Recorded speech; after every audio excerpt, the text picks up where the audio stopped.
Asante. Jamani, tunajua tunaelekea kilele gani eh? Tunaelekea kilele kipi? Cha uhuru wa vyombo vya habari.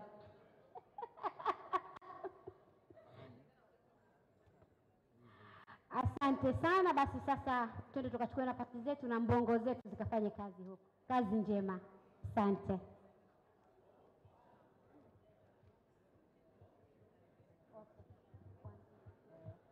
Kwa wale wanaoshiriki group ya safety na protection ya waandishi wa habari, ni kule kama tunaenda tulikokula chakula cha mchana jana. Kuna ukumbi kabla haujafika kwenye tulikokula lunch, mkono wa kulia hapa kuna ukumbi unaitwa Smart Lounge. Namba 4, safety and protection. Yes, tulikokula chakula cha mchana, haujafika kule kuna ukumbi mkono wa kulia.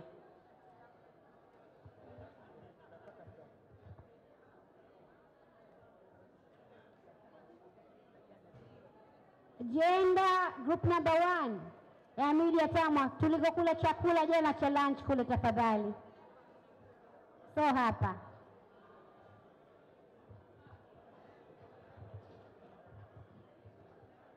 Wale wa media viability and media innovation tunakutana upande huu. Kwa hiyo tutakuwa na report launch, tutakuwa na pitching za media innovators, lakini pia tutakuwa na wenzetu wa Unaweza, Jamii Forum, DW Academy, Nukta Afrika na Aga Khan University. Kwa hiyo tafadhali wale ambao mpo hapa kwa ajili ya media innovation and media viability, tunaomba msogee huku mbele. Karibuni sana. All those who are here for the media innovation and media viability session by DW Academy, Aga Khan University, Unaweza, and Jamii Forum and Nukta Afrika, kindly I would like to welcome you in front so that we could start our session. Yes. Yeah. So mnaona wanavyofunga, mena karibu sana. Jamani, iko hivi, kama wewe hauko kwenye group sasa hivi panafungwa pale. Kwa hiyo unaweza ukakuta umeshafungiwa huku. So please, kama wewe ni mtu wa policy and law reforms, go the other side mbali. Na ile session kule tunataraji wawepo watu wa TF, watu wa MISA, watu wa Legal Development Center, tujadiliane kuhusu sheria zetu za kihabari na sheria nyingine zinazosimamia sekta ya habari.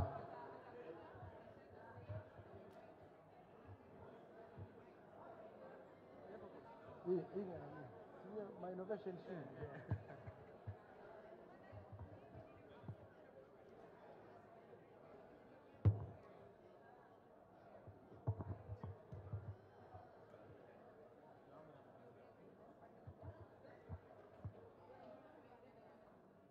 media viability.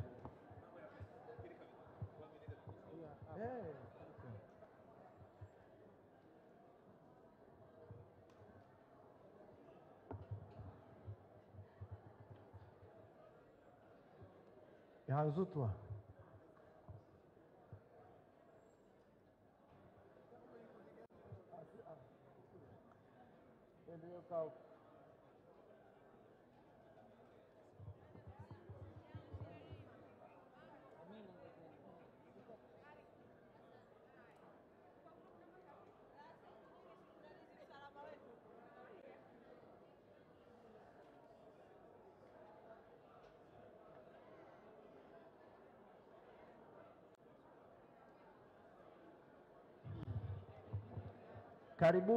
Karibuni tusogee huku mbele tafadhali.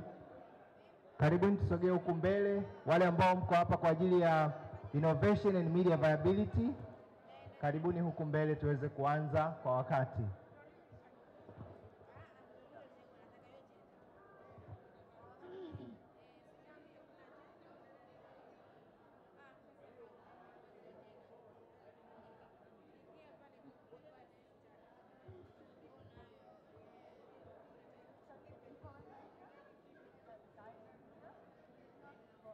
Can you dive into our session from outside?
lazima swali la kupelekaje hajarudi mpaka sasa.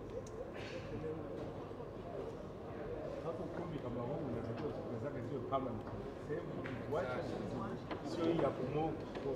Inakuwa mobile unasogeza kama mfano kufanya partition.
si vile mic yangu iko wapi? Mic yako iko tembea.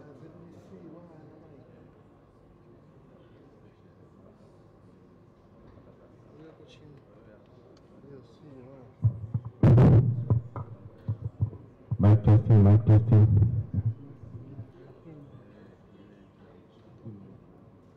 Hapa tunapenda sana.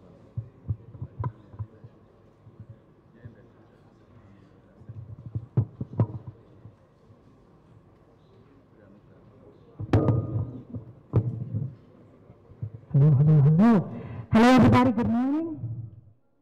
Habari za asubuhi kwa wakubwa zangu, shikamooni. Kwa jina naitwa Hali na nitakuwa host wa discussion hii ya leo pamoja na mwenzangu Sami Awami ambao mlimwona hii asubuhi. My name is Vyombo and I'll be your host this morning together with Sami Awami for this session. Can everybody hear me properly? I'm hearing a massive echo from the back. We're good. Perfect.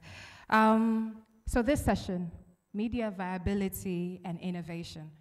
One of the things that we're going to be doing today is taking a moment to pause, force ourselves to take stock of where we are, look back at what brought us here, identify not only the gaps but the opportunities, and dare ourselves to think collectively about what the present media landscape offers and how we can use that to shape the future that we need. We've heard a lot about challenges in the morning, but this is a space where we talk about the opportunities for progress, opportunities for betterment, opportunities to leverage innovation, technology, the digital space to bring about what we hope the future of media look like. Sawa. Kuna watu ambao wanahitaji tafsiri ya Kiswahili kwa sababu tumepoteza muda mwingi sana kwenye transition hii, and I was thinking maybe itakuwa vizuri zaidi kama utaendelea tu moja kwa moja ili kwamba tuokoe muda wa translation tupate substance. Naamini watu wote tunaweza kusikiliza Kiingereza vizuri. Kwa hivyo yes, so just continue with English. That's perfectly fine. There are many in this room that don't speak Swahili, so for the sake of inclusion, ni lazima tuzungumze Kiingereza kidogo, na kuna wengine ambao wanatufuatilia mtandaoni. There are many who are following us online as well. But I am going to start by kind of getting us lively a little bit. Good morning. Okay, that was warm, tutafika kidogo. Good morning. All right, there we go. Ladies and gentlemen, like I said, welcome to the Media Viability and Innovation session. One of the things that we're going to be doing today, we're going to think about how we can use data to assess the present state of the media landscape. We will also identify challenges therein and engage pragmatically, yes, but then also innovatively in honest dialogue about the gaps and collectively but also actively co-create solutions. So basically, for anybody who thinks you're here to just listen to great conversation, you're not. This is a session where all of us will actually be working. There's a point where we will all break out into groups and engage in dialogue. Is that okay? Right, because the biggest thing that we want to do in this space is look at how we can co-create kwa pamoja solutions. We will also then get to learn practically from players, new and old, of the new and innovative ways they have used to remain relevant voices of influence in the society, but also how they have reimagined their business models and business revenue streams. We will then hear from an incredible group of innovators and listen to how they have reimagined using innovation, digital technology to create new media products, actively focus on catalyzing development and inspiring social behavioral change in their communities. So basically, it's a full session, and because we have wasted a little bit of time, what I'm going to ask us to do is be sharp on our feet and move along as fast as we can. And to start us off this morning, I'd like to take a moment to invite an incredible woman, Dr. Rose Kimani, who is going to be sharing data from the research that they have done, and start us off with kind of assessing, analyzing, and addressing some of the challenges that we foresee, but also some of the opportunities in the space. Dr. Rose Kimani is the project manager at DW Academy. Karibu sana, Dr. Rose. A hand of applause to her as she comes along. For anybody who is on social media, I'm going to ask you for anything that stands out to you. Please do tweet it, put it on Instagram or any social media page, and remember to tag at AKU Media Futures or at DW Academy, AKA DEMIE. Karibuni sana. Another round of applause to Dr. Rose Kimani.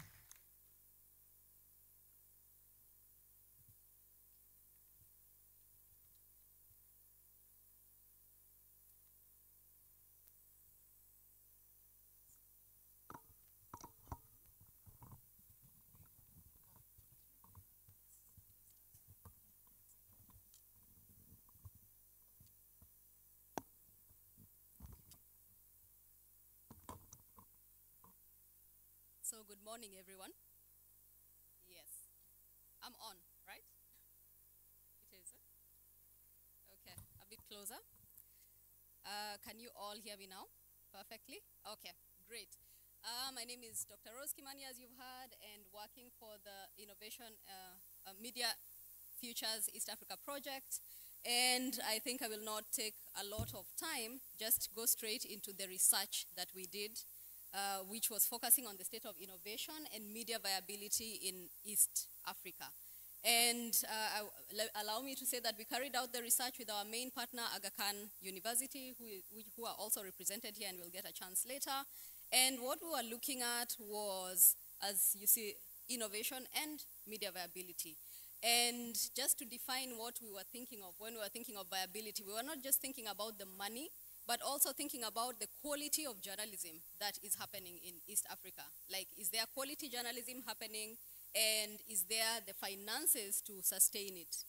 And the important thing also about innovation is that when we have such a rapidly changing media landscape as ours, it's important to have people innovating, to have media houses innovating, which is why we decided to also focus on innovation. And what was our key question? We were looking at which are factors within organizations in media houses. What are the important things that could lead to innovation, that could lead to viability? So we looked at some of the areas there, like newsroom structure, what is the ownership like, what are the business models being used, what is the financial performance, and so on, all those factors there. And so then how we did it is that we fielded a survey. And I'm sure some of you, if you're journalists in the room, if you're media managers in the room, we probably got information from you, because we heard from almost 500 media houses across East Africa, and specifically from Tanzania, both mainland and Zanzibar. We heard from almost 200 media houses. That is 170 if you look at the figure on the right. And we collected the data just when COVID started, and we took 6 months per country in Kenya, Uganda, and Tanzania. So I'll just present the findings in the key areas: in financial sustainability, in quality journalism, and in innovation. Of course, I'll just give a highlight, because what we have is a report of 70 pages. I can't present 70 pages today. So I'll just give you the important things that we found out. One of the things that we found for financial sustainability was that in East Africa, we have pretty young media houses. Apart from print, which has media houses that are 11 years old and older, all the other media houses, over half of all the other media houses, TV, radio, digital, multimedia, are all 10 years old and younger, which, if you think about it, is not a very long time. And what this tells us is that there are young, innovative, hopefully innovative media houses. And we were thinking that we would find quite a number of business models in the market, because these media houses are so young. But what we found is that despite this, there is still quite a traditional business model happening in East Africa. And we found that when it comes to revenue sources, there is still a reliance on, as you probably guessed it, commercial advertising. Whether it's a young media house, whether it's an old media house, most media houses, almost 90%, as you can see from that figure, almost 90% have commercial advertising as their key source of funding. I'd also like to take your attention to the small red, the 22.2%. Those are subscriptions. And then there is the 19.3%, which is government funding. So as you can see, subscriptions and government funds are quite small. What did this, or why is this interesting for us? When we did our analysis, what we found that it is actually only subscription revenue and direct government funding which helped media houses to survive COVID-19 better. So it was not advertising, it was not all the other sources of revenue, but just those two small figures we've seen, the 22% and the 19%, That is what helped media houses survive COVID-19. So very few media houses are thinking about these two sources, and yet they seem to be important when it comes to weathering crisis. So the other thing we found is that digital news media organizations are also quite reliant on commercial advertising, and many of them use up to more than five revenue sources. And what we found also about revenue sources, specifically for digital media organizations, the ones which started as digital media houses, is that for such media houses, the more revenue sources, sometimes the less the financial performance. In other words, if you're using one revenue source, 2, 3, maybe up to 4, the financial performance was going up. The moment you got to 5, 6, 7, financial performance started going down. Simply talking about the fact that sometimes as a media manager in this new small media organization, you may be focusing so much on going out to look for the money that you forget the core business and you end up losing money while you think that you're actually going to make money. So that we found very interesting, that more is not necessarily better. Find the few you're good at and focus on them. So then I'll take us to the journalism quality highlights. What we found is that journalistic practices, things like newsroom management, fact-checking, all those were ranked very highly by all media houses in Kenya, Uganda, and Tanzania. Journalist pay was also ranked relatively high because this was a scale of 1 to 5, and you can see journalist pay in East Africa, the average was 3.64. So the average from media houses said that, okay, we feel that the journalist pay is not too bad. Editorial independence as well was also ranked pretty highly. And when it comes to editorial independence, one interesting thing was that if you look at the figures for Tanzania, okay, first of all, intimidation and interference are still very much alive in the region. We cannot say that we have full editorial independence. So if you look at those figures for 2019, all the countries, Kenya, Uganda, Tanzania, said they experienced either journalists being arrested, journalists being attacked, being verbally abused, having published stories because of advertisers. But if you look at the numbers for Tanzania, they are quite low compared to the numbers for Uganda and Tanzania. So for Uganda and Kenya. So for Tanzania, we have 12, 29%, 13, and so on, while for Uganda, it is more of numbers in the 50%, 70%, 40%. So then our question was, what is it about Tanzania that makes such incidences so low? Is it that there is less reporting? Is it that there is self-censorship? People did not want to say that there had actually been attacks? Or is there something that Tanzanian media are doing right or differently which reduces such attacks? So this is an open question that we would like to hear more from you about. So, and then the main issues that were mentioned, particularly in Tanzania, we also asked, what are the issues that are preventing you from having quality journalism? So for Tanzania, really, the biggest things that you mentioned were lack of equipment. If you look at all the data that we found, lack of equipment is what came tops for TV, radio, digital. Only newspaper did not mention lack of equipment, or it came quite low. Then the next thing was skills, and the next thing was funding to the newsroom. So those are the issues that were most mentioned by Tanzania, and this is from the open-ended responses. And then when it comes to innovation, we looked at what are the capacities in media houses, what skills do media houses have, what is their ability to innovate. So the most needed capacities that we found were mentioned in East Africa were marketing skills came number 1, advertising skills was number 2, and then technical skills and current knowledge such as using technology, changing over technologically came number 3.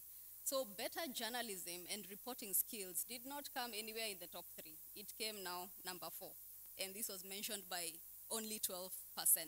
So this is also something that we have to keep in mind, that yes, good journalism is important, but it seems marketing is more important, or advertising is more important for media houses right now. These are the things that media houses are juggling with at the moment.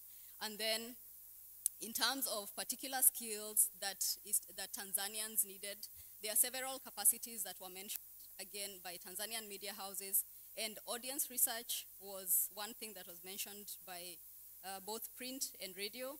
And then there is knowledge and skills in selling digital advertising, working on developing of new revenue sources, And yeah, as far as new revenue sources is concerned, this is something that came up over and over and over again. We've just talked about the fact that media houses were dependent on commercial advertising. So maybe it's not a matter of not being interested in finding new sources. Maybe it's a matter of the skills in figuring out how do we develop new revenue sources. So in view of the above, the question is, what are the urgent capacities to build in Tanzania when it comes to skills as far as media viability is concerned? So that's the open question I'd like us to reflect about. What is urgent to build? You as a media house, you as a media manager, what do you think is most urgent for your media house in view of this? Audience research, selling adverts, developing new revenue sources, marketing, education, and training. And in that relation, we've come up with a tool as well as the Media Futures Project. And this tool is to help media houses think more about their innovation. Exactly how are you innovating? Are you innovating enough? Are there questions that you need to ask yourselves? So then the tool is going to help you with that. So there's a self-assessment section, which is great, where you have some questions that you answer. And once you answer, then you get a score telling you what your innovation rating is as a media house and what you might need to do if you're not so innovative. If you're number 1 out of 10, then maybe there are things that you need to improve about. So I think I will end there. The tool is available on our website, and you're very welcome to try it out. We'll share the QR code later on the screen. Thank you so much for your time.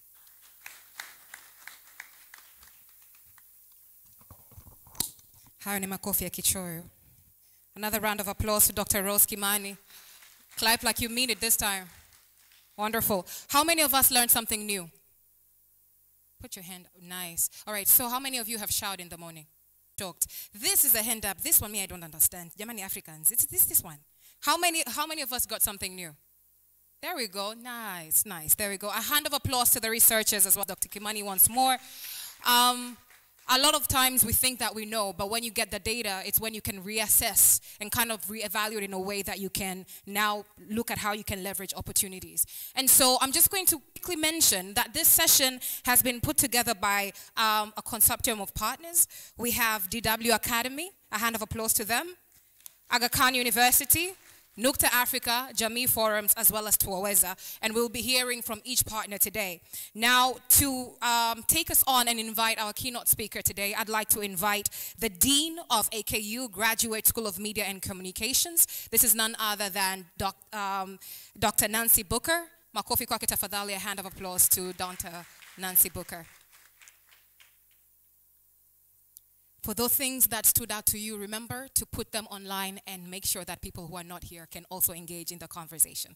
Karibu sana.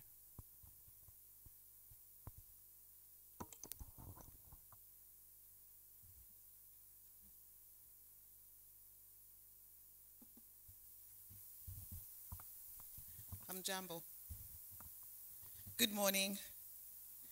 I thought my greeting in Swahili would attract a lot more interest, but clearly it didn't happen.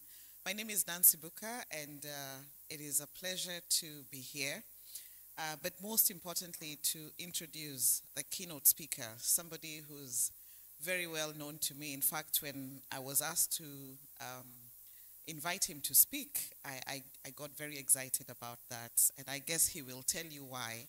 I will save you that part of the introduction. So quite some interesting findings coming out of the study, and I think there is something for us to learn or to interrogate a lot further about the context that Bakari will be speaking to us about. Bakari Machumu is a media management and strategy expert with 25 years experience in the profession. He's a CEO of Mwananchi Communications Limited and oversees the business focusing on attaining stability and sustaining it by adopting a bouquet of business models aimed at innovative ways of diversifying revenue streams in response to the digital disruptions that we are all grappling with. Before transiting to business leadership in July 2020, he oversaw editorial production of Tanzania's 3 top newspapers, Mwananchi, Mwanaspoti and Mwanaspoti Tanzania, Mwanaspoti Kenya, and The Citizen, steering Mwananchi Communications Limited to a home of digital revolution, becoming the first ever converged digital newsroom in Tanzania's history. And, you know, because I'm the dean at the Graduate School of Media and Communications, I would also need to add that Bakari is one of our recent graduates from the Executive Masters in Media Leadership and Innovation at the Graduate School of Media and Communications. Bakari, karibu sana.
Good morning.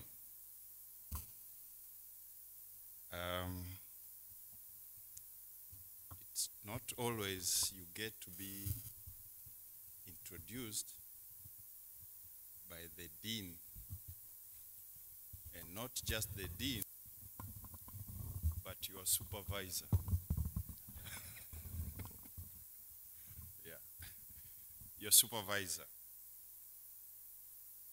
So I'm excited to be here, and thank you, Professor Buka, for the introduction. And let me begin also by thanking the organizers of this event today for inviting me to speak and share my experience on what has been talked about by Dr. Rose Kimani, the researchers, and since I graduated in March, I think I've learned to appreciate more researchers and the role they play in our in our life in terms of trying to find practical being done. And also I should say questions, about 10. I'm going to try and run quickly through them within the 15 minutes I've been given.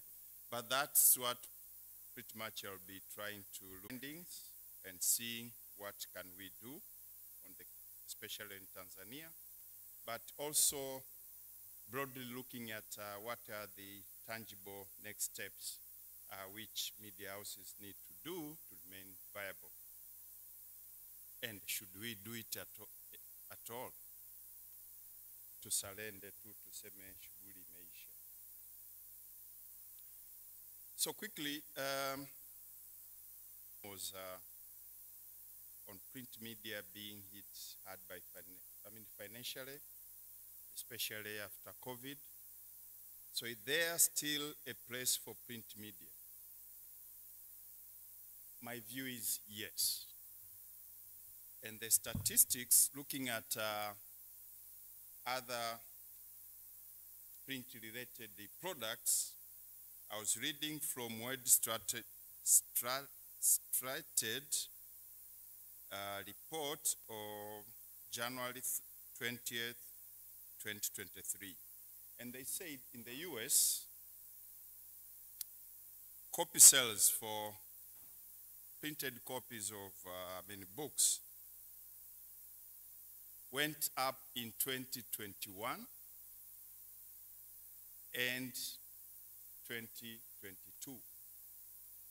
And some of the areas which are growing very fast is adult non-fiction books, fiction books for the youth, and the most important, so print has been very, very instrumental in Tanzania in terms of setting the pace, in terms of setting agenda, but driving conversation.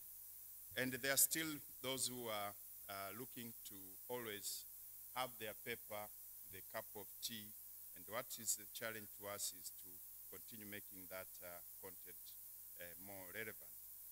And when you talk about its impact to media organization, I will talk about the case of Mwananchi Communications.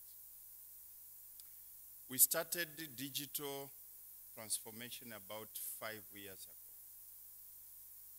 Sometimes I get scared when we are praised that we are doing very well on the digital space. But when I look at the contribution of digital to our total revenue, annual turnover, it is below 5%. So we're still relying very print in terms of circulation and advertising, accounting for about 85 to 90% of our revenue. So it is still important for us to continue milking that cow with our mind focusing on how do we use that revenue, that resource, now to create a sustainable future which is on the digital space. So the question was also now, how can print pivot to manage new realities of audiences and shrinking advertising revenue, if at all? And I think one of the concepts I came to fall in love with is called the three-box solution. When I was taking my studies at the Aga Khan University in Nairobi, this was one of the concepts which was were taken through, and it's, in essence, you have 3 boxes. You have the present, you have to manage this box, first box, manage your present products and services, make it efficient, because it can still generate revenue for you. But when you go into box 2, there are habits, behavior, products you need to drop, which will help you now to be ready to go to box 3, creating the future. Let me put it into context. For instance, in Mwananchi Communications newsroom, we are predominantly a print media company. You come, a journalist comes in the morning, writes a story, it is published. The process is you come at 8, you leave at 5, depending on if you've finished your assignment. Fast forward, 5 years later, today, we are running digital outlet platform. You can't have a journalist coming at 8 and they're leaving at 5 in the evening, and all of the journalists go home. So what you need to drop in box 2 is that kind of workflow. Now you need to go into working into shifts, because while Tanzania is sleeping, the other part of the world is awake. So you need to feed into that space. So those kind of appreciating that concept now make you unlearn and learn new things which will take you there. So I will leave that concept there before I turn myself into a lecturer, which I have not qualified yet. The second question was on shrinking of advertising cake. Is this still sustainable for us to continue focusing on commercial advertising as a primary source? Look for alternative ways. Yeah, I think learning from the tech giants, the way they personalize information, that will go a long way in helping us also change the way we do things in our organization. And the challenge also is we are seeing more and more organizations now setting up their own platform. A bank has their own social media, and they put out their content. So they don't rely that much to media organization. But the challenge, of course, is they will always be biased. But that presents an opportunity that established media houses, media outlets still have an upper hand there. So what I see in my view is if we embrace data, they say data is the new gold, we can use that data now to look into other ways of having better conversation with advertisers.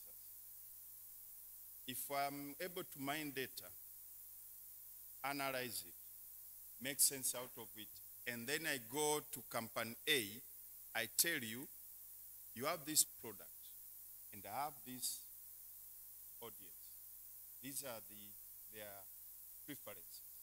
So it's easier for someone, for that company, that space, and that is what these tech giants are doing by bringing it home close to their readers. But the other thing, as Dr. Kimani said, we should not focus more only on commercial.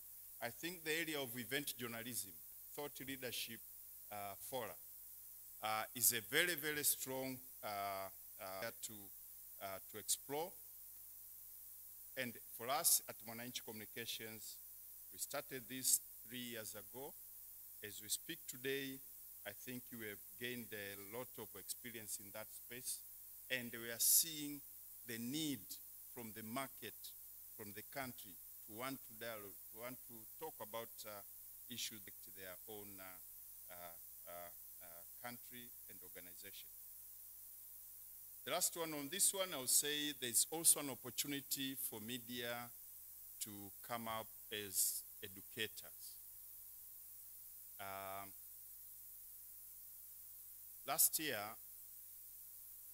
the Association of Government Spokespersons were meeting in Tanga. So one of our editors went to share the experience of how we've been doing in data journalism. And one of our pioneer, not one, is a pioneer of data journalism at Mwananchi Communications, Nuzrak Dawson, is seated there. So we did a presentation, and the next thing, they invite Rashid Kejo, come teach us how do we put our information in a more meaningful way when we send it out to the public. So we had to arrange for special training for about 25 government spokespersons from different ministries at our compound at Tabata Lerin. So to us, we are seeing this as an opportunity. This one we did it for free, but there are 400 plus. We told them, now next time, we are going to prepare a program to empower you on this aspect. So there are a number of things which media houses can start looking at whatever we have within in terms of capabilities, and how do we transform that into a business. There was a question on 60% of media outlets use commercial. Yeah, I think you've touched on that one.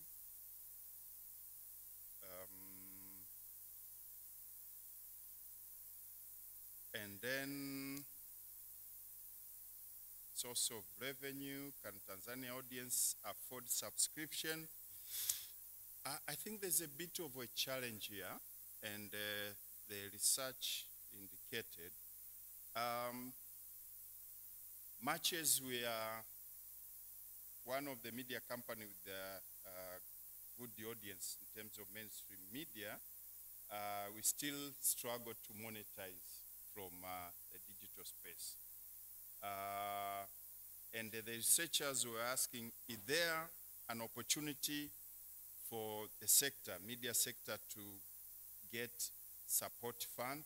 I think yes. We've seen in a number of occasions when there are crises around the world that other sectors of economy get stimulus packages, get to be bailed out.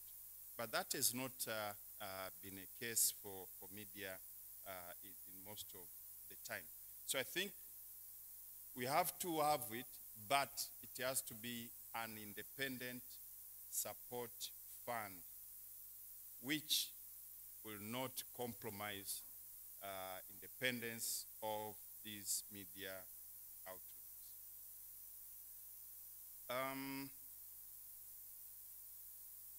Should we realistically invest more in newsroom and equipment? I think yes. And I was talking to Dr. Kimani when she came down that she has helped me in building my case, and Professor Nancy Buka is smiled because the research I did at Aga Khan University was trying to convince the organization, the group, that we have to move from finance-driven strategy to market-driven strategy. So what we are seeing here from the finding of my study, actually, you see that we tend to undermine marketing in our planning. We tend to undermine training, and we continue going in that small circle. So I think training and the model used by the Aga Khan University, and I must say, I did not know Professor will be here, I did not know I was going to be here, so they did not pay me anything to say what I'm about to say. The model they've come up with to take leaders in media houses in terms of being editors, journalists, or anyone working in that communication space, and they impart them with the knowledge of how to innovate, how to run the media house as a business. I think that model has played magic to me, and I will say we need to learn media houses as business first, services second.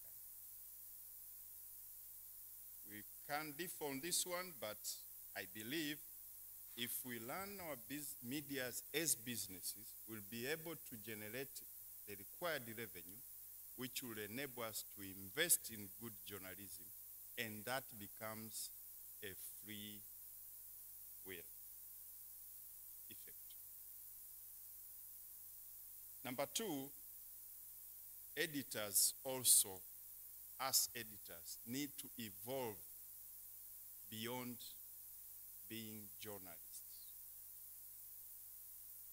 If you're a managing editor,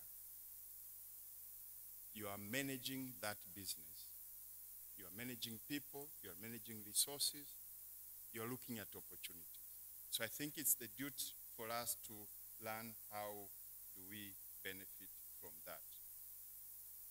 Journalism, quality of journalism.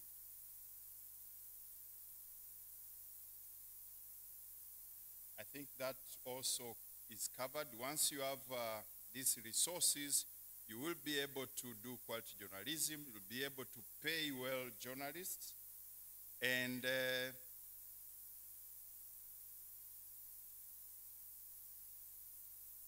majority of media houses target regional countries. Yeah, I think we need to start somewhere. We need to work around our area where the concept of proximity tells us, and build to expand to other areas. So I see a lady is coming close to me. Let me run to the last part.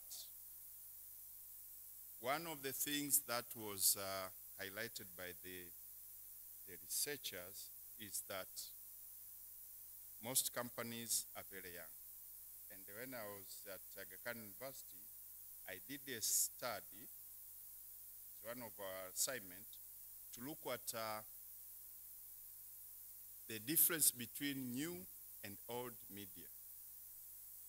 And you could see that emerging young owners of these media houses are quick to make decisions, are quick to experiment, and what is lacking in their space is that level of professionalism, the governance, and the financial discipline. Once they get that right, we should rest assured that most of our media, mainstream media, will go away, and they will be replaced with this new media we are seeing. But that is if we are not willing to transform as mainstream media. So, I was asked to suggest what could be the practical policy-oriented solution.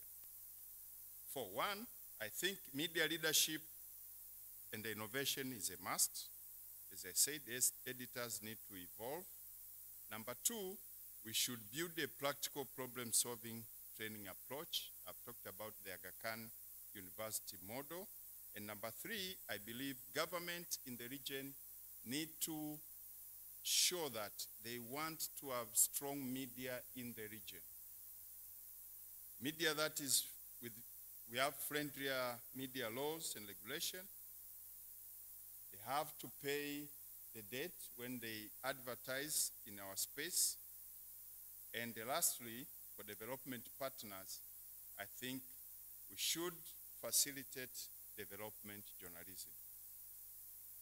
Most development partners here, most projects that are given support,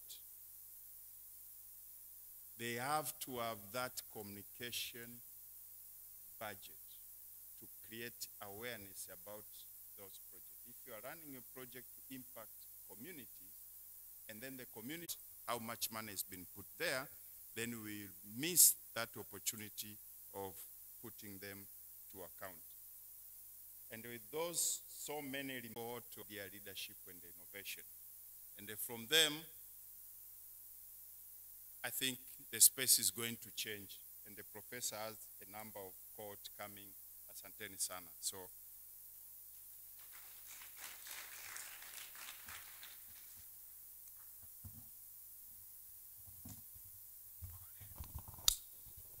another round of applause to Mr. Bakari Machum. Kuna mambo about. There are a lot of opportunities. One of the things that we're going to do right now is to go directly in engaging in conversation and looking at how we can co-create solutions. But because we're a little bit behind time, I'm going to ask that we do that in about 10, 12 minutes. But before we go into that, I just have a few questions, and this is where you get to put your hand up and exercise to lose a few calories. So the first thing I want to ask is, within the room, how many are media owners? Do we have any media owners?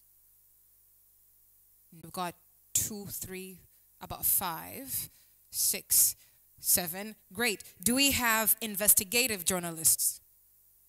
There we go. 2. Do we have trainers, capacity building professionals? All right. Investors in the space, in the industry, media industries, investors. No. All right. And so within your spaces, for everybody who didn't put a hand up, perhaps innovators in the media space, how many do we have? Do we have some? We do have quite a few. Great. Another question is, from all the research that we've heard about, the presentation from the, Mr. Machumu, fursa zipo nyingi. Opportunities are endless. Do we believe that we are innovative enough to problem solve and create solutions? It's a yes or no. There's a no here. Yes.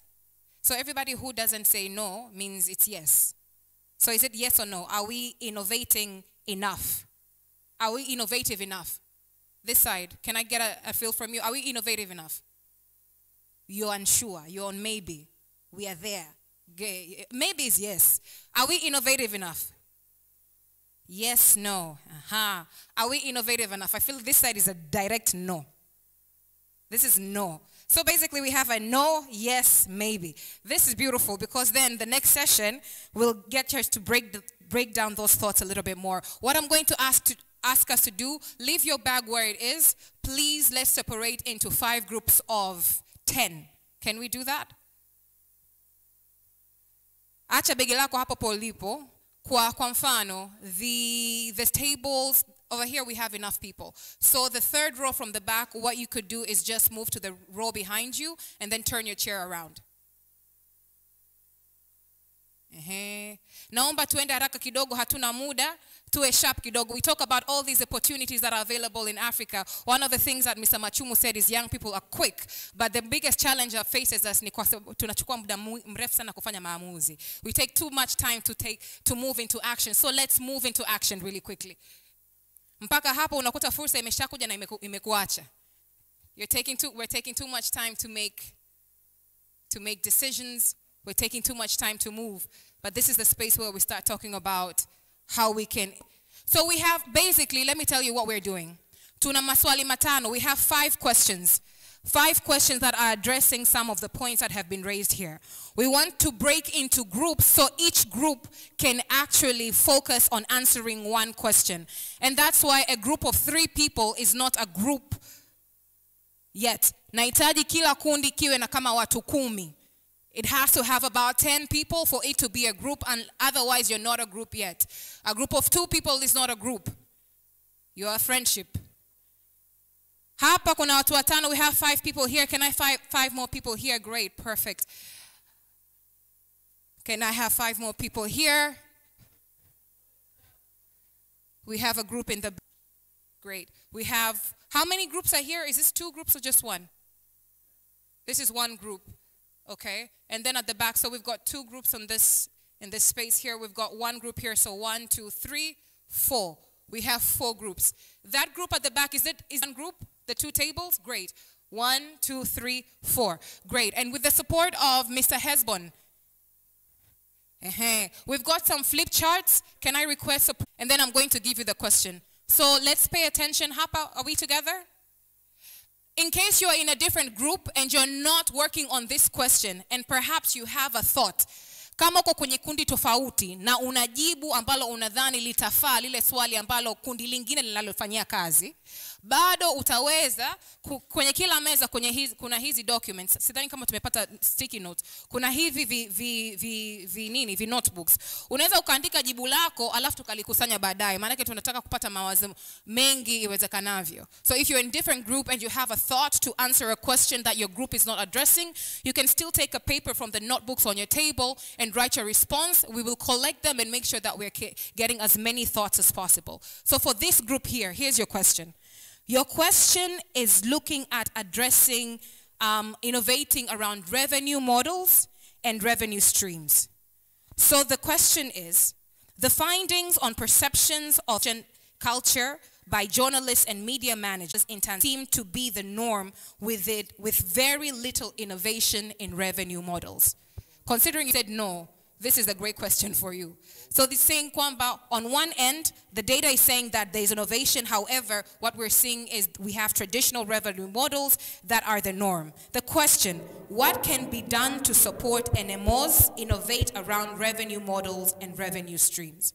What can be done to support NMOs innovate around revenue models and revenue streams? You can get to cracking. You have about 10 minutes. The group at the back here, your question.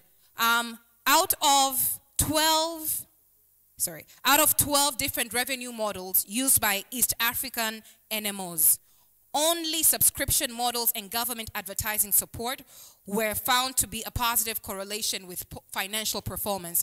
Dr. Rose shared how in COVID-19, subscription model and government advertising was what really supported media houses to remain afloat. The question is, how can government support to media work without the state influencing editorial independence or distorting the market in a country like Tanzania? Just to give you a bit of context, government support or generally state advertising can be a powerful tool to political favoritism, censorship, market distortion, and emergence of uncritical media that pushes the government agenda rather than public interest agenda.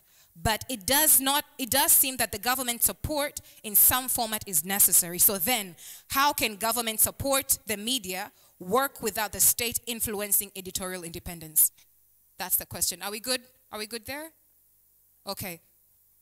So basically, we're saying that government, Hesbon, could you jump here? To kind of explain, oh, sorry, so you're there. Who from AKU is here? So the data that Dr. Rose shared, right, from the findings, told us that, especially during COVID-19, government advertising as well as subscription was seen to be an opportunity, well, a source of revenue for media houses. That's what happened. However, one of the things that we do see is that government support, or generally state advertising to media houses, this can be a powerful tool for political favoritism. Unaambiwa shusha story, unapigiwa simu, kata hiyo live hapo, one way or the other. So how can we, right, how can government, yes, support the media, but then how can we create a space where that support does not interfere with editorial independence? Kwamba, yes, you're supporting, but skills, especially in the view of the digital disruption. Specific skills ranked lowest in Tanzania, specifically in print, TV, and in view of the above, what are the urgent capacities to build and how? What are the urgent capacities to build and how? And how are the major stakeholders to be involved in building capacity, right? What are the best capacity building models? What do the best capacity building models look like? Right? So we're talking about capacity building within the media space. Leveraging, we're talking about technical skills, we're talking about leveraging technology or technological skills, right? Is the question okay? What are the urgent capacities to build, and how do we build them in a way that supports current or new business models? Is that good? Are we fine? All right.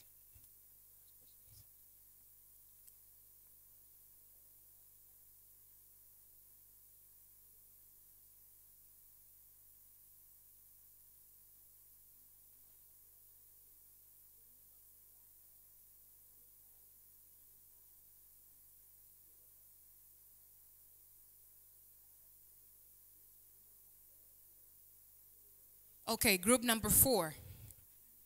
Group number 4, I'm going to ask you to tackle the first question. You have 3 questions. There's one around revenue models, there's one around capacity building, and there's one around government support not interfering editorial independence, right? So between 3 questions,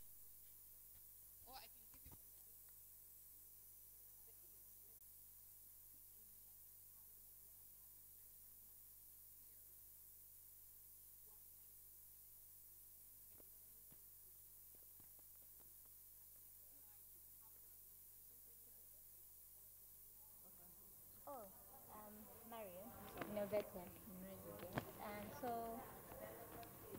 none of them. Oh, so the 2 of us are also innovators in residence.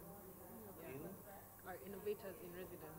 Yes. This is like a program, so they get some funding for 1 year, and then they set up a media outlet. And now the question is, what are the models of funding for the future, and is government suitable?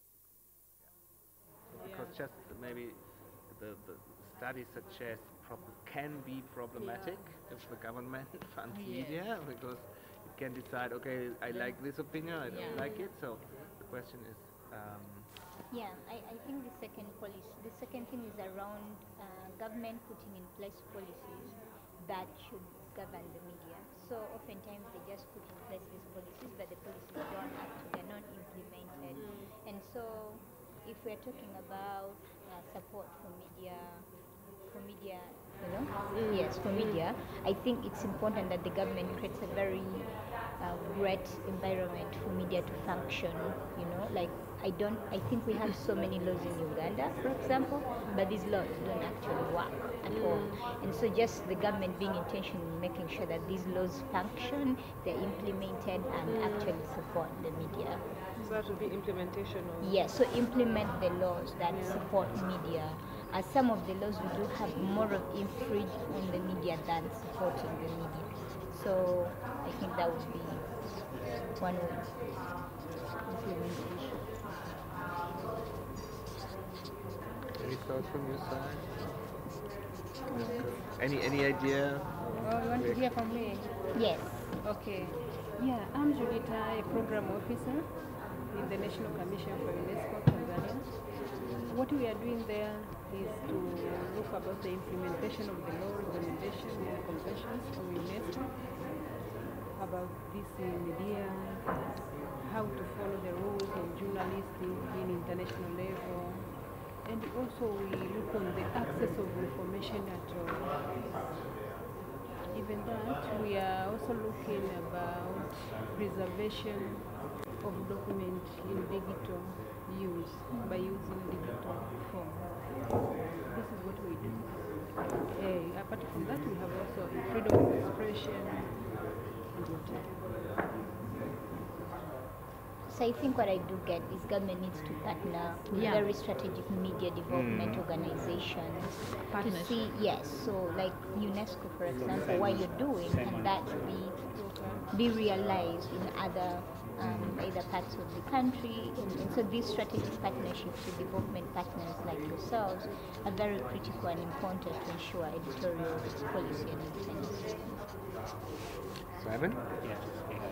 My suggestion is that to avoid that way of interfering with the work of media houses, because of political reasons, when you write a story which may be negative to the government feels like you are not going to write anything good for them. So they decide to withdraw any support to it. So I see maybe if they establish an independent body that can receive that funding and then distribute it equally to the media, it's going to be easy to manage, but if the money comes straight from the government, have about 6 minutes to go. The media houses, so it's going to be somehow segregative in nature. For example, in Uganda, the government has its own media houses, which chooses to support its programs. So they give more funding on that area, but they forget about other private media houses. Maybe they see because they always give accurate information, they report everything in full. So I feel like if media houses come together, form a body at the national level, and then after government brings funding within that body, and then they distribute it among themselves, that would be a better solution. Yeah, I agree. Opinions? Views? Thank you, Simon. Thank you, Simon. Gentlemen. Yeah. You want to contribute? Just listen. I'm always wondering if it's interesting for a market like Tanzania, think about a public service broadcaster system, as we have in Germany, for example. In Europe, you have this idea, because of the influence of government, what they created was independent institutions that receive funding from the citizens, and they have a democratic legitimation, and they are allowed to spread or give money to media houses. So the society decides where this money goes. So the communities pay for media, public media, and they pay for institutions, and these institutions then decide where the money is going. And I'm not sure if this is a model that could be thought of, because the important thing is that the government never ever can interfere in the content. Never. Because this is problematic. We have a history of this in Germany. So because during the Second World War and the regime of the Nazis, so they had fully control on media, and we have seen the bad thing that came out of it. So maybe this can be some replicated. do those platforms work? Like, is it like a subscription-based kind of thing? Yeah, you pay like in Great Britain. So every citizen or every household in Germany has to pay a fee monthly. So this is to contribute for the public service. For the public service broadcasters. Yeah? So you have to pay, and then this money is administrated by different institutions, and they fund the public service broadcaster. Yeah. But it's at the moment, of course, you can imagine it's a political thing because people are complaining because why do I have to pay so much money? And they are not doing the program I like, so it's also not easy. Yeah? In about 30 seconds, and then in about 3 seconds, 3 minutes, we'll come to each group where we have selected one person to share the most pertinent point, the point that's standing out the most, in about 30 seconds, and then we will move to the next session. And even if they do, maybe it can be misused as well. Yeah, well, of course, this is Yeah, but again, so, the concept coming from licensing.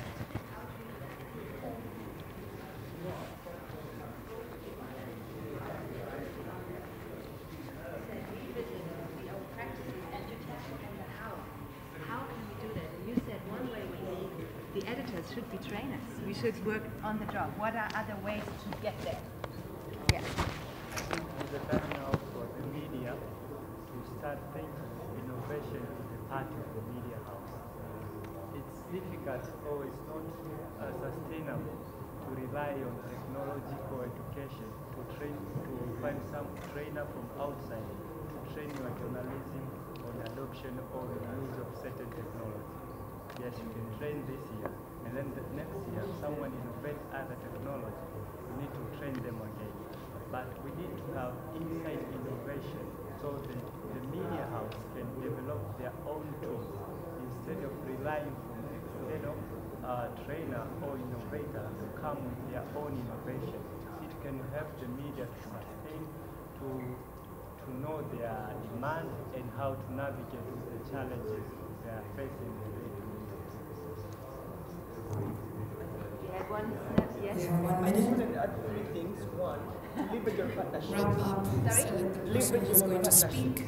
Leverage partnership. Of course, we're going to start with the first group that got the first question. Out of the newsroom media organizations like, the Media Challenge Initiative, 30 seconds, investigative journalism, a minute or less, training. So how do we actually to share your most pertinent point. support? So I feel like that partnership is really needed. The other aspect I wanted to speak to is how do we I don't know how to express it. Maybe you can go ahead. Quick one.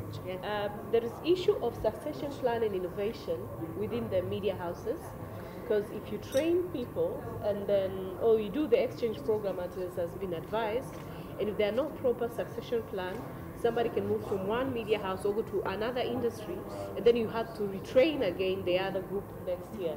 So succession plan and innovation trainings within the news house that will facilitate bringing the technology and the know-how into the right speed that the world is taking. Just in addition to that, the reverse mentorship, because a lot of the younger people are coming with all the digital skills and mindset. So, mentoring also, our senior editors with those digital capabilities, because they're very good storytellers. How can they leverage technology? So all right, everybody, so we are both let's come back to it. Let's come back to it. Tuanze kusikilizana. For all the flip charts where you put your points, we'll have them stuck back here. Tuzibandike huku nyuma. Let's have the flip charts stuck back here. Let's come back together tusikilizane. Tunaanza na kundi la kwanza. We're going to start with the first group. The group that was working on the question, what can be done to support animals, innovate around revenue models and revenue streams. You're going to give us your name, the organization that you present, and go directly into the response to the question. Everybody please take notes. Let's pay attention to one another. 1 minute or less. Karibu sana.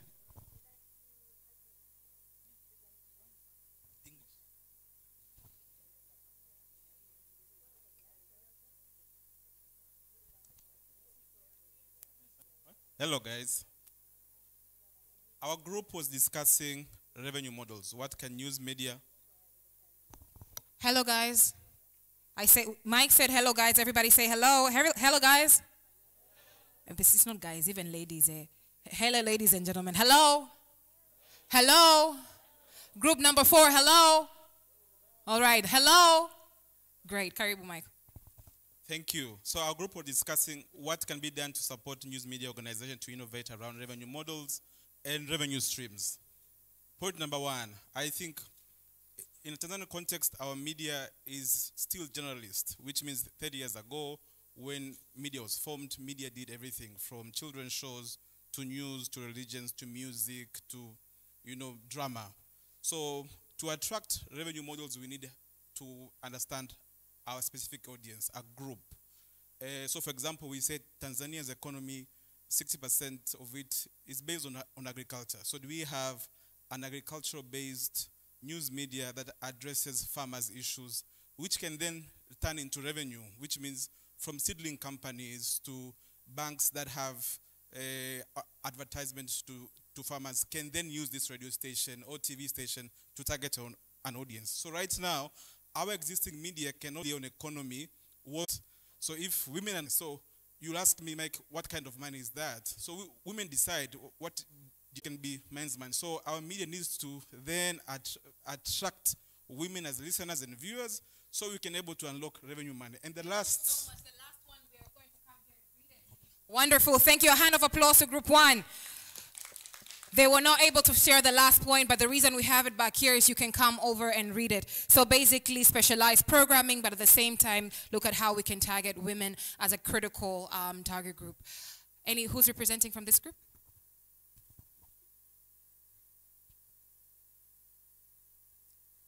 Hello.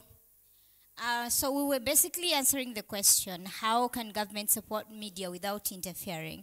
And one of the key things that actually stood out was, can we have the government implement laws and policies that protect the media rather than sort of, confront them? Because when we have a functioning systematic government that allows the media to flow, then the government is supportive. That environment alone allows media to thrive, allows media to have its editorial independence, and allows the media to really flourish.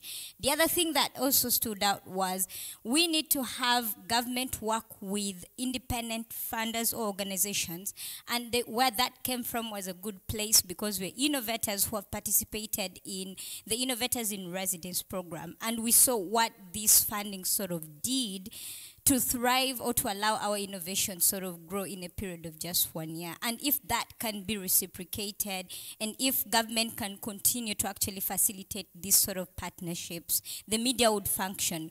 Because the government then is not working directly with us. We know that the person who is holding us accountable is someone else, and so we continue to tell these stories. And lastly, there's something around community funding. Can the government sort of support community media, because we are more of community affiliated sort of individuals? So if our media in communities sort of works together, does whatever it is that they do, we get to tell the stories. Wonderful. A hand of applause. Indirect funding through established partners, implementation of law and policies that protect media independence. The question is how government partnerships with development partners and so forth. We can move to the back and also engage with them right after. Group number 3.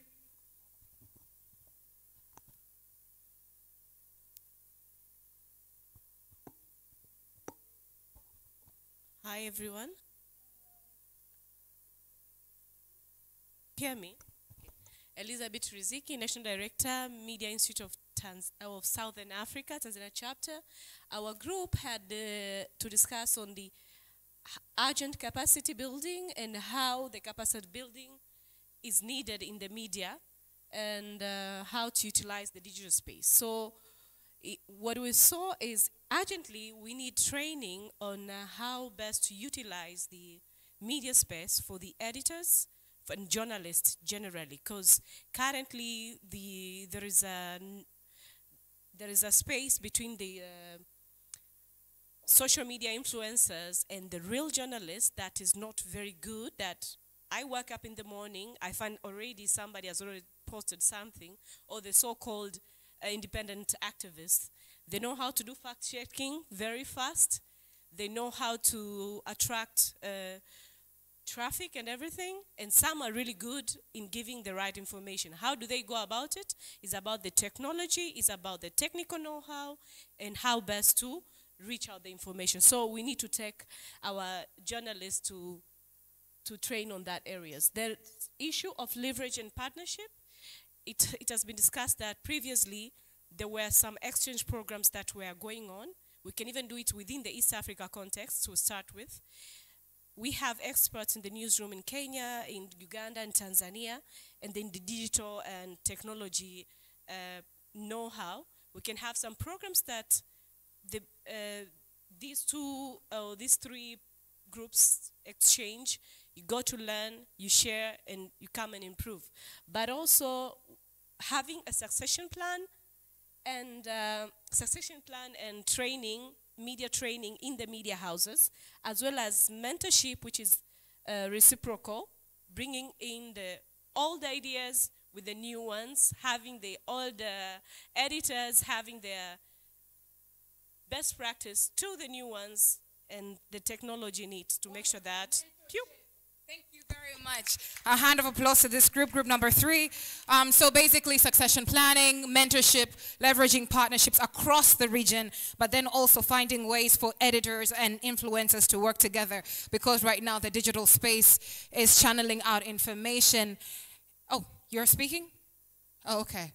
Channeling out information. Every single time you wake up, umekutana, you find a different news piece, but where does governance, accountability, as well as, I guess, excellence in journalism come in? So how do we connect the dots? Hi, everyone. Yeah, my name is Margaret Richard. I'm from BBC Media Action, and I'm presenting for group number 4.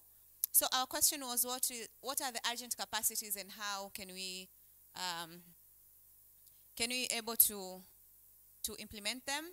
And we picked up from the findings of Dr. Rose, where she mentioned like the capacities are audience research, which are needed, like from audience research, development of new revenue sources, knowledge and skills in advertising and marketing.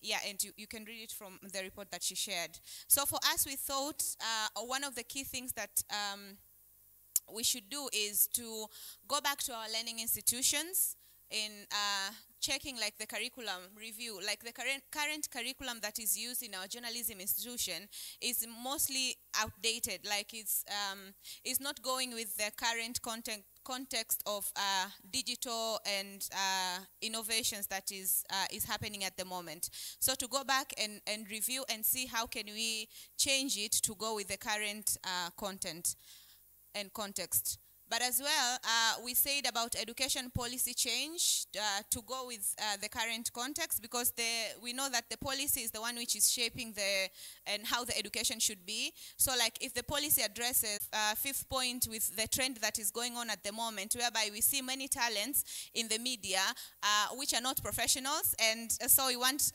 to have like an alternative education to mold those skills, like for all the people who want to practice journalism but they do not have enough skills, to have like an alternative source to build the skills for them to be able to practice journalism. Thank you. Very much. There are a lot of points. They were the last group, but they have a flip chart full of points. Makofi kwao tafadhali, a massive round of applause. I literally had to grab the mic from your hands. Asanteni sana. Massive round of applause to each one of you. Makofi kwenu tafadhali. Like you see, we could not have enough time to go through everything. Mambo ya kuzungumzia ni mengi. We have a lot to engage on, but the point of the matter is, how can we move from just conversing, from shoulda, coulda, wouldas, from this is what we should do, to actual implementation of those solutions that we're thinking about. And one of the things that we can take note is most of the solutions that we came to discuss are not necessarily easy to implement, but we are those that we have been waiting for. So how can each one of us leave here, finding ways to have action points, individually have action points that we can take away and implement in our spaces of work.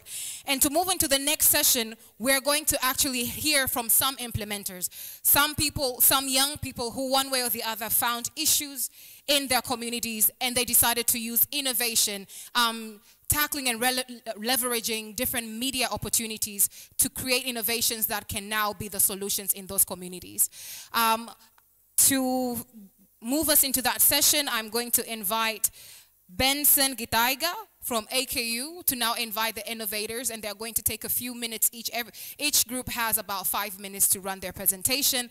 Please do take notes. Should you have any questions, they will have booths outside so we can engage directly with their innovations. Ni vijana machachari wa Tanzania ambao wamekuja iko Tanzania, wa Kenya pamoja na kutoka Tanzania, Kenya na Uganda, wana suluhu kujibu matatizo tofauti tofauti ambao wameona yakikithiri kwenye jamii zao kwa kutumia teknolojia, kutumia current hizo traditional forms of media, lakini pia kikubwa kutumia innovation, kujaribu kufikiria matatizo kwa yangalia kwa jicho tofauti. Na tuna makundi 8 na wamekuja hapa kuonyesha innovation zao kwa leo. Kila kundi litatumia kama dakika 5.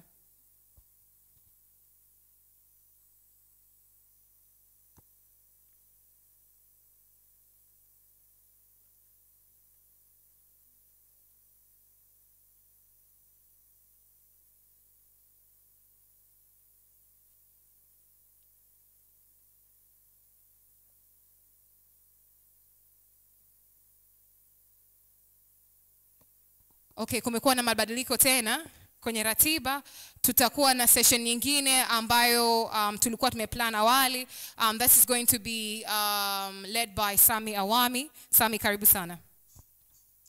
Asante Kels. Tumesikia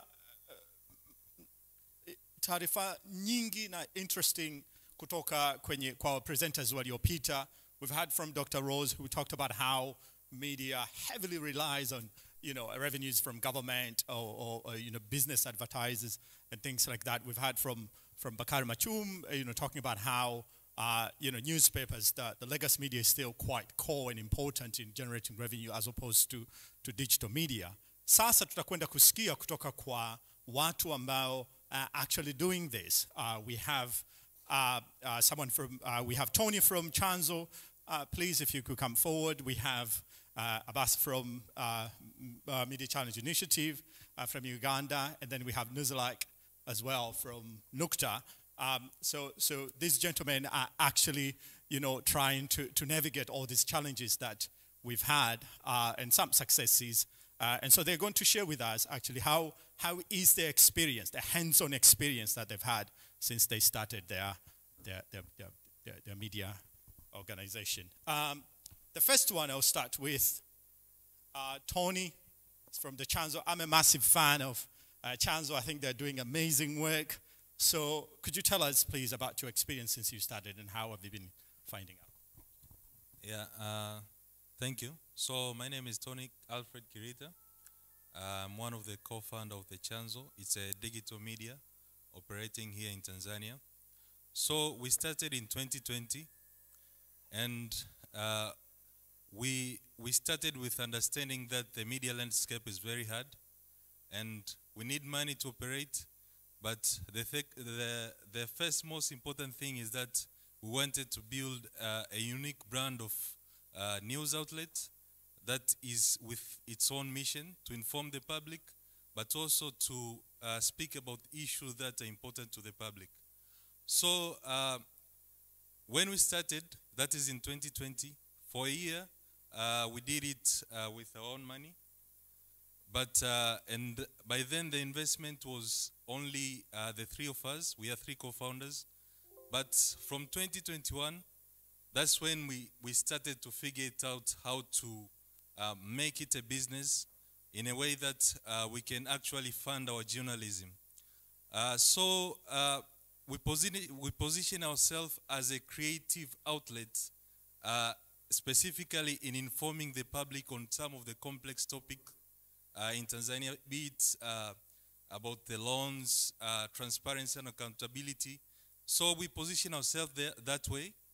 And we knew that we couldn't compete with other giants in the media landscape, specifically in advertisements.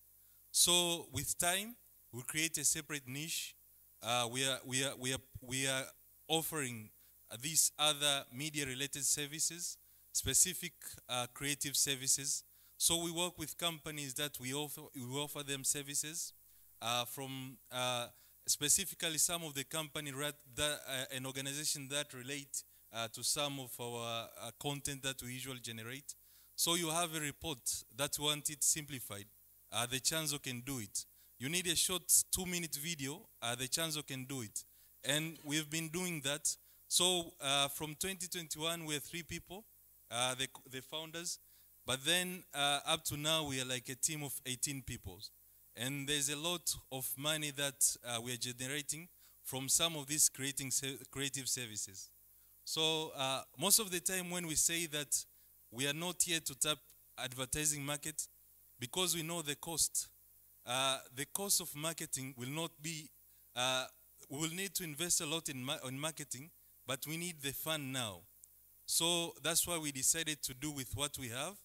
Then with time, we are going to expand. But in June, we are going to expand to another product, but it's not going to be advertising. It's something else. Yeah. Okay, well, thank you very much, and congratulations for what you're doing. Just one question for you. We had from Bakari saying, you know, and many other people that, you know, digital hasn't worked very well for them. The revenue income from that is just about 5%. How have you been, how are you doing, and how have you been able to make it work? Yeah, I think the 5% from MCL, when you give me, it's a lot of money. I understand they're a very big organization. So the way we approach is that we decided to make a decision that we're not going to grow abruptly. So you can earn money, but most of the time organizations stumble because then you have a lot of non-essential investment. You have a lot of non-essential personnel. So we decided whatever we're going to get, we are going to grow, but not just to grow in a way that is going to be expensive to us, but it has to make sense that we are growing in a way. If we get $1, that $1 will have to bring $2, and the 2 will have to bring 3. So it has to make sense. So that's how we just balance the anything that we get, and we use it to grow the next step. Yeah. Asante sana. Abbas, I'm going to come to you. I've had a lot of amazing stories, and what you guys are doing, yes, a lot of great stories, mainly from Jane and other people. But could you tell us briefly what exactly are you doing at your organization, and how have you been doing? Sure. Mambo. Mambo. Good. That's the only word I can say. My name is Abbas Mpindi. I work with Media Challenge Initiative, and we are training the next generation of journalists, and we are also supporting media innovators. That's as simple as it gets. Thank you.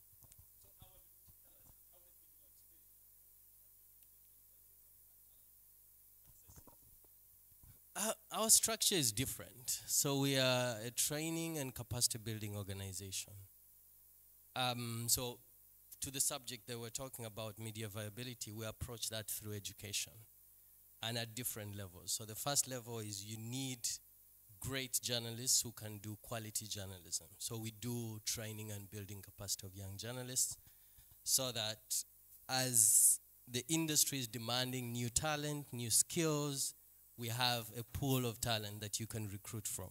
So that's the first intervention.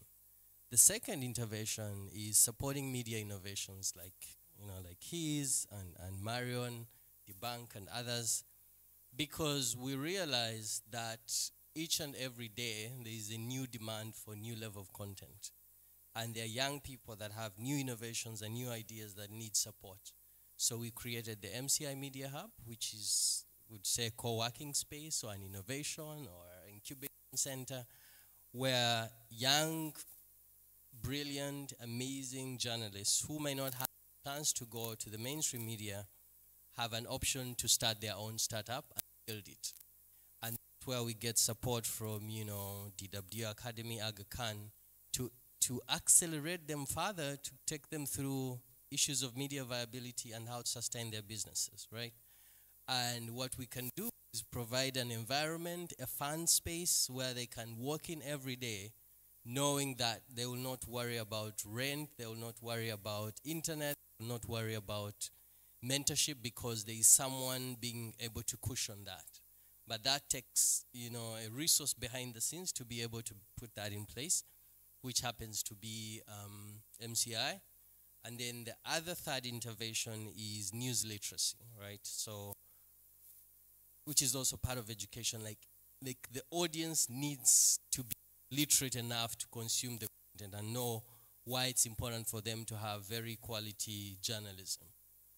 And because you need a literate audience, you have to do a lot more work every day to make sure that the audience understands the work of journalists, what they go through, the cost of the content, not just even the audience, but even journalists themselves, because they need to know that the story is more than just a story. There is business behind each and every story. There is money, there is risk, there is everything for them to know that at the end of the day, it's more than just. So, those three things.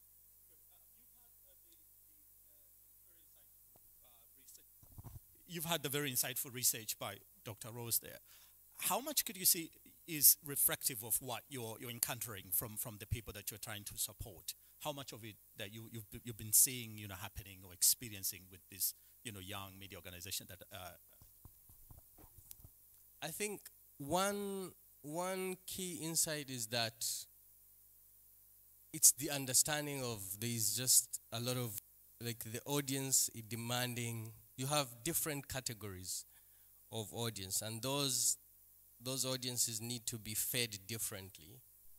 And you could be a mainstream media, a legacy media, but you can't serve everyone if you are staying very linear and very traditional. And so the innovators that we support have to enter the market and take advantage of those underreported issues, underreported categories of people. And that's why you have, you know, Science TV that takes care of people with hearing impairment. You have Minority Africa that takes care of minorities across the continent, and the Debunk that's doing fact-checking. So there are different categories of people, and at a scale you have to make sure that each and every person is catered for. It's hard for a traditional legacy media to do that because of the cost. But the hope, I think, which Mr. Bakar referred to, is that the new emerging online media, young owners like him, is where we have hope that those will continue to reach those audiences. Yeah. Thank you. Nuzulak, what is your model, and has it been working okay or very well? Okay, thank you. I'm Nuzulak Dawson from Nukta Africa. So we do research in applied emerging journalism and communication practices. That's data journalism, fact-checking, and multimedia storytelling. And also we provide media training based on what we have learned in the process. And of course, we are a registered digital news company. So we are 5 years, and I think we'll be celebrating our 5th year on Thursdays this week of Incorporation. But our product, which was typically, you know, the first Swahili data-driven website, we're happy now the Chancellor is also coming on the way. So we started in 2018 in the 1st of January when you guys were celebrating Happy New Year. We're in our apartment building our stuff, launching our product. So related to the topic we are discussing on media viability, we have been approaching this issue into 3 levels. First, the financial sustainability. Second, the quality journalism. And third, the operational sustainability. We were very small, you know, like we were very few people. But at the end of the day, our readers want us to say we publish every day. And of course, we pay our bills as well. So the first we launched the Nukta Habari, nukta.co.tz in January 2018. And then with our own pocket, I mean, money, for our own revenues for founders. And of course, we realized that based on the business model that we are thinking around, typically on ads, direct ads and all, couldn't make sense. And we had a team of very talented colleagues there. And then we started to add the second product that was in capacity building. That's why even you go on the bus, people would not ask more on capacity building, on data journalism, all this fact-checking and other emerging journalism and communication practices. So we started providing training to our fellow journalists, editors, companies on the areas of specialization. And then the third aspect has been on also on providing consultants, advisory services on area that we do, mostly on data visualizations. We work with many researchers here in Tanzania, planning team, typically researching a new product. If like now they're busy researching AI and the journalism, how can they present data, or how can they train community radios who have only 2 computers in remote areas and all of this stuff. And then we have editorial who are specifically dealing with news. Of course, some of the team in the editorial also support content production. So at least to have content every day, data-driven and everything. But when you get another, maybe a client, they can also service. And the same, the research and learning team do the same. So this has been a way forward. As I said, to remain relevant, you need to experiment a lot. We have a lot of verticals, and some died naturally. We had Hewani, which was split like iTunes. It used even to record your radio shows when you are not around. You just command it, and it does. So when TCLI came with online content regulation, we were nowhere to know where we are belonging, which should we register as a radio? We killed the product. So the same, experiment. We have a Jico point, and we launched the Kozika, you could see there in the booth, where journalists now can learn freely Swahili skills, data-driven skills in Swahili and everything. All of these are the ways to make sure we produce quality journalism. We train our fellow journalists to produce quality journalism as well, and of course pay the bills. At the end of the day, we need to survive in the next 100 years or so. Yeah, thank you.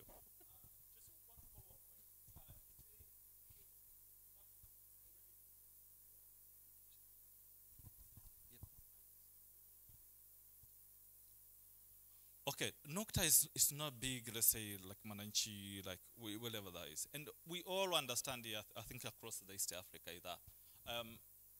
No investors that are coming directly to native digital news. They will visit you, and then after seeing your cash flow, whatever balance sheet, they will say, no, we are not interested in this. You're not going to make profit in the next 3 or 4 years. But remember, you need to produce news.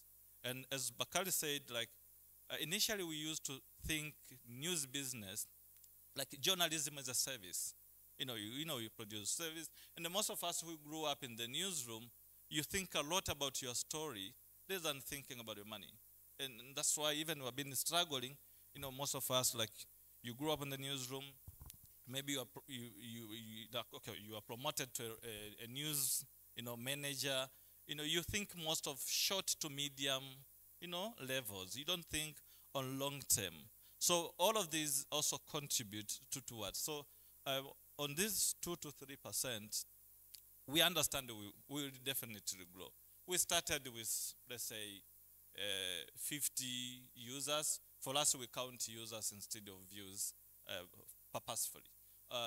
But now, you have thousands. People understand once you don't publish, they will call you why you haven't published. So we understand. Of course, some people follow us for ads as well.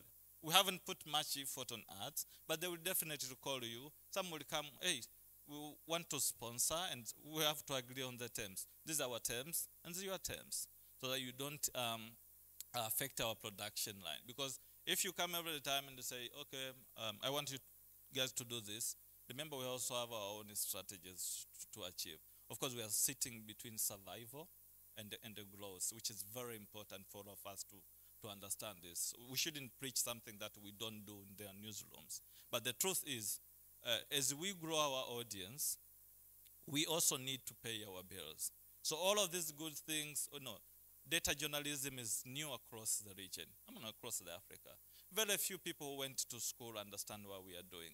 But with simplification of, data and visuals, we're now training journalists to narrate data. Instead of 75%, they'll say 3 in 4, people access, clean water.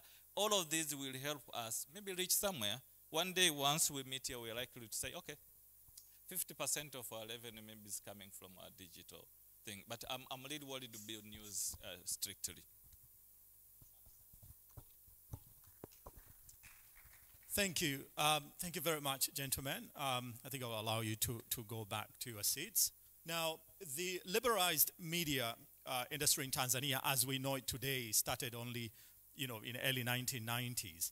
The video that we're going to see right now, to watch right now, take us through that journey. How did it start? How has it been doing, and where we are right now? I'd welcome the Jamii Forum's people in Unaweza to play that video. And then after we've watched the video, we will have a discussion conversation, either from the gentleman here, but also from the video that we will be watching. Thank you.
The first phase was the German